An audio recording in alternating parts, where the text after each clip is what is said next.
Okay, so you all got through this exam portion, and what I saw consistently, um, many of you were shocked how poorly, frankly, you did on the multiple choice um, exams. Excuse me. And first of all, I want to remind you of several things. That if you look at, I mentioned this in the beginning, and you might have forgot this. So I like the exams are 25 points, right? Your notes every week are 20 points when you're doing all of your video notes. So, we do a lot of work in this class, and so those of you who are keeping up, even if you're having a hard time, you're developing a lot of points. So, survival in my class doesn't depend on how well you do or not on the exam. So, right? So if you get A's on all the exams and you're not keeping up with the work every week, or you're just disregarding, some assignments all the time, you're going to be more in trouble there. And if you bombed this exam or didn't get the grades that you wanted, just take it easy on yourselves and realize like you're going to be fine. And I kind of did this also to illustrate some things to you because many of my students do go into education. I think a lot of you are not in this class. I've had more in the past that were all going to be future teachers. But, there's this push on trying to measure intelligence within the field of education.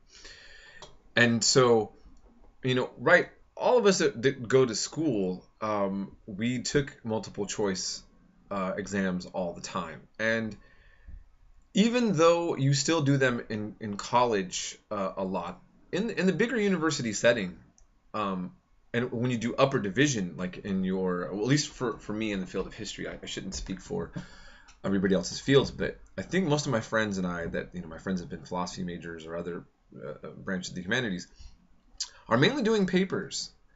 I had a world class, and I mean like a renowned professor that went to Harvard on French history and European intellectual history. In his class, we had to read a book a week. It was ridiculous. We had to meet with the TA to discuss the books, but we had one midterm exam, which was a 10-page paper in the middle of our quarters, and then an in-class essay. That was it. That's how we did it. And so I want to point out that those of us in our field of history, like the American Historical Association, really has pointed out that I think that what you're seeing from me is that there isn't really an A, B, C, D, or E answer to a lot of historical discussion. So, for example, in my U.S. history class, I make the argument that the Civil War really was over slavery. And that's a consensus argument, okay? But a lot of people in the South, and there are some Southern intellectuals still that argue that wasn't over slavery. So it's a debate. It's a debate in which I think is more favorable to the argument that the Civil War was in fact over slavery. But if I had an exam, multiple choice, and I said, was the Civil War over slavery, yes or no? There's a man with a PhD somewhere in U.S. history that knows more than me that's going to say no, even though he might be standing in a minority position from the scholarly camp, but a scholar with some arguments to make nonetheless. And so I feel that there's something. I feel like the multiple choice exam kind of confuses people's ideas about what history is, as if it's a written fact like, is the sky blue, yes or no? Does gravity, they always talk about show us the facts, and you remember probably a lot of old timers. They'll say the stuff they teach in history now is not what they taught. Like in my day, they taught the real history, and then they revised this stuff, and they come in and sometimes they blame it on liberals, sometimes they blame it on conservatives. Somebody's changing the books. They are. It's called historiography. Every decade you start seeing shifts in new information that come to light, and information has to get altered. Okay?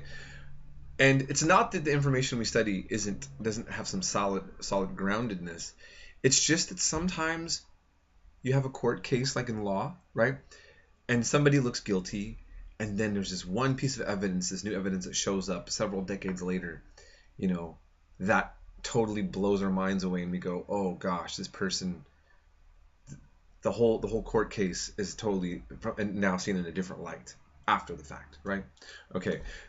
And so I don't like the way that they're always trying to quantify knowledge, right? Many of you probably felt like you learned a lot of my class so far, and then you took the exam and you felt like you didn't. Well, maybe we didn't select some of the topics that were brought up in the way that was in the exam. And so there's a problem. Now, some people are really good test takers, and then it's not a problem. So is about what you know, or about how good you are in that area. So, I'm going to keep providing, though. There is a trend of multiple choice. I give you guys the options, right? Okay, so I gave you an option, essay or multiple choice. I may do that again. Ultimately, you're still learning because you're engaged with the text, okay? And so I just want you to just kind of like think about it. Like, when you're getting your education from me, that it's not even just about Western civilization, but the process of quantifying knowledge, which in fact actually is a part of Western civilization, this idea of testing how you would actually know in the way that we do it, this class. So we're going into Rome, and I talked a lot about just the idea of the exams. I don't want to take too much longer on this announcement. Just keep in mind, now we're really getting some solid material, right? We are really, if we ended the class here at Rome, at least you would have like the real foundations, like from Mesopotamia, ancient Egypt, the Levant, Greece, Rome. You got it, right? We're here now. So enjoy this, and we'll just keep learning, and you keep contacting me if you need to. And I want to emphasize, you call or text me, please. Not emails. You're not forbidden to, but you're just going to get to me quicker. I'm just going to remind you. You want to get a hold of me? Call. If I don't get back to you in a day, call me again. Okay. Have a good week.